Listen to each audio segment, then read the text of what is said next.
Hello बच्चों, welcome back to Study Cure YouTube channel.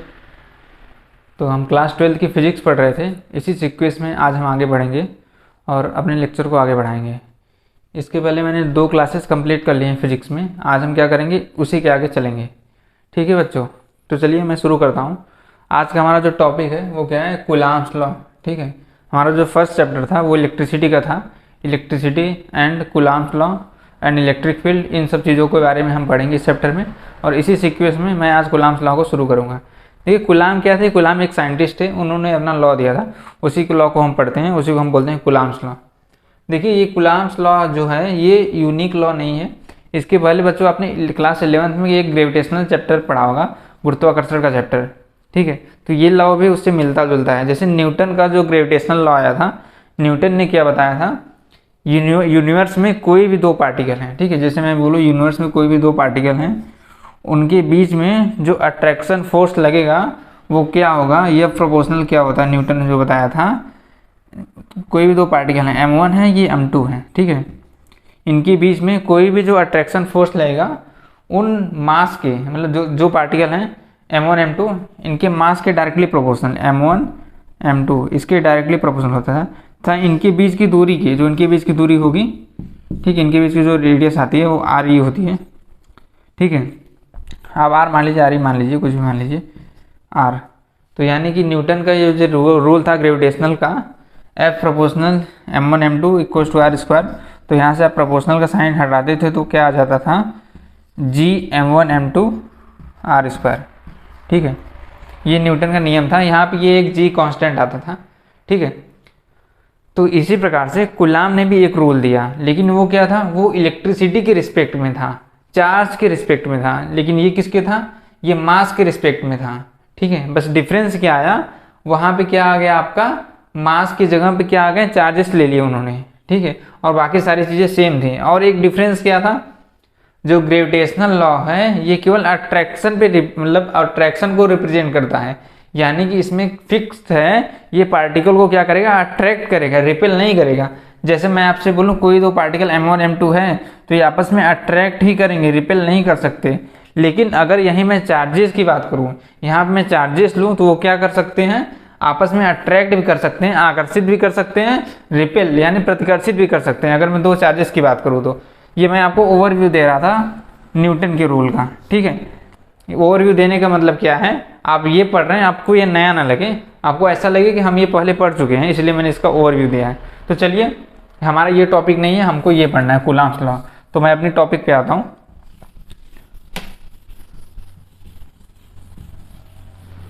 देखो बच्चों, कूलाम्स लॉ है, कूलाम्स लॉ भी सेम ही है ग्रेविटेशनल की तरह ही। द फोर्स ऑफ अट्रैक्शन और रिपल्सन, यानी कि यहाँ पे 2 चीज़ें काम कर सकती हैं, ये चार्ज आपस में अट्रैक्ट कर सकते हैं, रिपेल भी कर सकते हैं। ठीक है, आप लाइंस को ध्यान समझिए। द फोर्स ऑफ अट्रैक्शन और रिपल्सन बिटवीन 2 चार्जेस, 2 चार्जों के बीच में लगने वाला आकर्षण बल अथवा प्रतिकर्षण बल।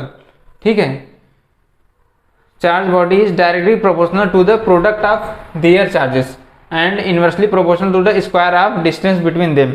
यानी कि 2 चार्जेस के बीच में लगने वाला आकर्षण बल अथवा प्रतिकर्षण बल, ठीक है, चार्जेस के गुणनफल के डायरेक्टली प्रोपोर्शनल होता है, उसके मल्टीपल के डायरेक्टली प्रोपोर्शनल होगा, मल्टीपल के अनुक्रमानुपाती होगा, तथा उनके बीच की दूरी के, ठीक है, उनके बीच की दूरी के वर्ग के व्युत्क्रमानुपाती होगा। यानी जो कोई भी 2 चार्ज हैं, जैसे मैं आपसे बोलूँ ये Q1 है, ये Q2 है, ठीक है, इनके बीच में 2 टाइप के फोर्स लगेंगे, या फिर अट्रैक्टिव या फिर रिपल्सिव, या फिर आकर्षित या फिर प्रतिकर्षित। तो इनके बीच में जो आकर्षण अथवा प्रतिकर्षण बल होगा वो क्या होगा, चार्जेस के गुणनफल के, यानी चार्जेस के मल्टीपल के डायरेक्टली प्रोपोर्शनल। यानी जो फोर्स होगा F क्या होगा, F directly proportional to Q1 Q2। ठीक है, F directly proportional to Q1 Q2। और क्या है, उनके बीच की दूरी के वर्ग के व्युत्क्रमानुपाती, उनकी बीच की डिस्टेंस क्या हो जाएगी, R, तो 1/r²। ठीक है, तो ये आप पूरे डाटा को अगर एक में एनालाइज करेंगे तो क्या आपका इक्वेशन आ जाएगा, ये प्रोपोर्शनल Q1 Q2/r², ये आ जाएगा। ठीक है, तो यही बताया था कूलाम्स ने। ठीक है, चार्जेस के मल्टीपल के डायरेक्टली प्रोपोर्शनल तथा उनके बीच की जो डिस्टेंस है उसके इनवर्सली प्रोपोर्शनल हो रहा है ये। तो इन सारी चीज़ों को अगर आप मिला देंगे तो आपको क्या मिल जाएगा, F proportional Q1 Q2 by R square. यहाँ से जब आप प्रोपोर्शनल का साइन हटाएंगे ना बच्चों, तो क्या आ जाएगा, एक कांस्टेंट आ जाता है जिसे आप K बोलते हैं, Q1 Q2 by R square. Force की यूनिट क्या होती है, न्यूटन होती है, ठीक है, न्यूटन। तो ये इनका नियम था कूलाम का, ठीक है। कोई भी दो चार्जेस हैं, इसको मैं हिंदी में भी लिख दे रहा हूँ ताकि यूपी बोर्ड वाले बच्चे समझ सके। मैं इसकी डिफिनेशन यहाँ पे हिंदी में लिख दे रहा हूँ, ठीक है, क्योंकि कुछ बच्चे बोलते हैं सर थोड़ा हिंदी भी रिप्रेजेंट करिए, तो मैं लिख दे रहा हूँ, ठीक है। दो स्थिर बिंदु आवेशों के बीच लगने वाला आकर्षण अथवा प्रतिकर्षण बल, आकर्षण अथवा प्रतिकर्षण बल, प्रतिकर्षण बल, दो स्थिर बिंदु आवेशों के बीच लगने वाला आकर्षण अथवा प्रतिकर्षण बल उन आवेशों के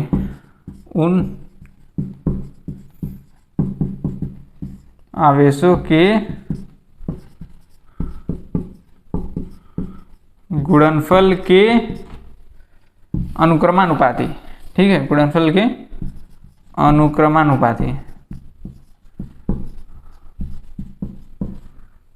ठीक है बच्चों। तथा उनके बीच की दूरी के वर्ग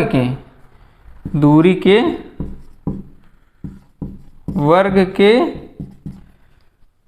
व्युत्क्रमानुपाती यानी अपोजिट, ठीक है, व्युत्क्रमानुपाती होता है, ठीक है। दो स्थिर बिंदु आवेशों के बीच लगने वाला आकर्षण बल अथवा प्रतिकर्षण बल उन आवेशों के गुणनफल के अनुक्रमानुपाती तथा उनके बीच की दूरी के वर्ग के व्युत्क्रमानुपाती होता है। ये आपका क्या हो गया, फुल डेफिनेशन हो गया, फुल आर्टिकल हो गया जो कुलाम्स ने बताया था, ठीक है। तो यानी जो आपकी इक्वेशन आ जाएगी क्या आ जाएगी, F equals to K Q1 Q2 by R square. इस K को आप क्या लिखते हैं, ये लिखते हैं क्या, 1/4 एप्सिलॉन नॉट। K को इससे रिप्रेजेंट किया जाता है 1/4 एप्सिलॉन नॉट, जिसकी वैल्यू कितनी होती है, 9 गुणे 10 घाते 9, ठीक है। K की वैल्यू कितनी होती है, 9 गुणे 10 घाते 9, ठीक है। इसकी यूनिट क्या होती है, न्यूटन मीटर स्क्वायर प्रति कूलाम स्क्वायर, ठीक है। K की न्यूटन मीटर स्क्वायर प्रति कूलाम स्क्वायर, ये K का हमारा मान निकल गया था, ठीक है। तो ये आपका पूरा हो गया। यहाँ से कूलाम्स लॉ, आपको कूलाम्स लॉ में यही पढ़ना था, ठीक है। तो चलिए, आशा करता हूँ आपको ये समझ में आया होगा। आप इसका स्क्रीनशॉट ले लीजिए, ठीक है। अब मैं क्या करूँगा, इसी पे एक न्यूमेरिकल ले रहा हूँ ताकि आपको क्या होगा, चीज़ें क्लियर हो सके, ठीक है। आप इसका स्क्रीनशॉट ले लीजिए। अब मैं इसी फॉर्मूले पे एक क्वेश्चन को ले रहा हूँ।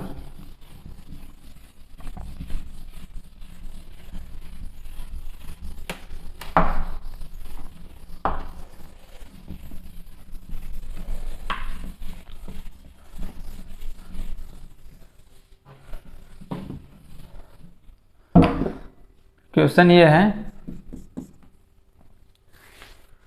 कि कोई भी दो हमारे प्रोटॉन हैं, ठीक है, कोई भी दो प्रोटॉन के पार्टिकल हैं, जैसे मैं पहला पार्टिकल ये बोलूँ ये है, दूसरा ये है, ठीक है। इनकी बीच की डिस्टेंस कितनी दी गई है, 4 × 10⁵, ठीक है। इनकी बीच की डिस्टेंस ये दी गई है, ठीक है। और इसमें पूछा क्या गया है कि ये जो प्रोटॉन के पार्टिकल हैं ये एक दूसरे को कितने फोर्स से रिपेल करेंगे, ठीक है। अब देखिए ये रिपेल ही क्यों करेंगे, क्योंकि दोनों क्या है, प्रोटॉन के पार्टिकल हैं, और आपको पता है प्रोटॉन पे कितना चार्ज होता है, 1.6 गुणे 10 घाते -19, ठीक है। ये प्रोटॉन पे चार्ज होता है। अब देखिए प्रोटॉन पे प्लस चार्ज होता है, आपको पता है, ये भी प्लस है, ये भी प्लस है, ठीक है। तो दोनों प्लस प्लस है, तो इसलिए क्या करेंगे, रिपेल करेंगे ना। तो आपका क्वेश्चन क्या है, कोई भी दो प्रोटॉन के पार्टिकल हैं, पहला पार्टिकल पे कितना चार्ज है, ये Q1 दिया गया है, अब दूसरे पे Q2 दिया गया, दोनों सेम चार्जेस हैं, ठीक है। इनके बीच की डिस्टेंस कितनी दी गई है, 4 × 10⁵। तो पूछा ये गया है ये दोनों एक दूसरे को कितने फोर्स से रिपेल करेंगे, ठीक है। तो आप यही फॉर्मूला लगा देंगे, क्या होता है F = 1/4πε0 Q1 Q2 R²। इसी में सारी वैल्यू आप रख देंगे, ठीक है।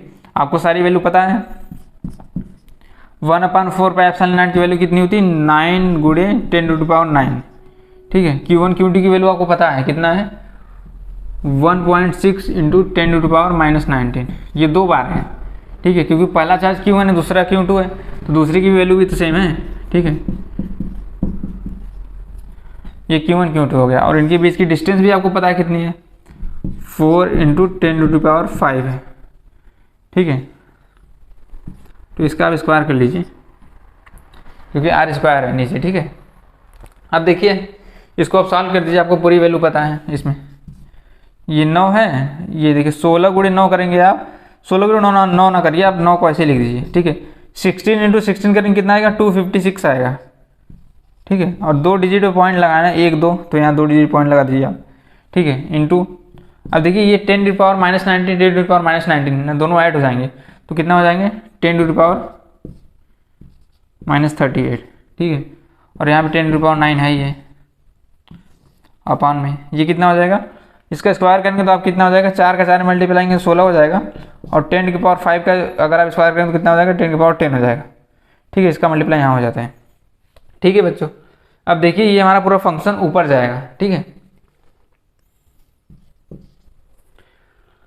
अब देखिए ये क्या है हमारा, ये 10⁻9 है ना, तो ये 9 × 2.5 से, ठीक है।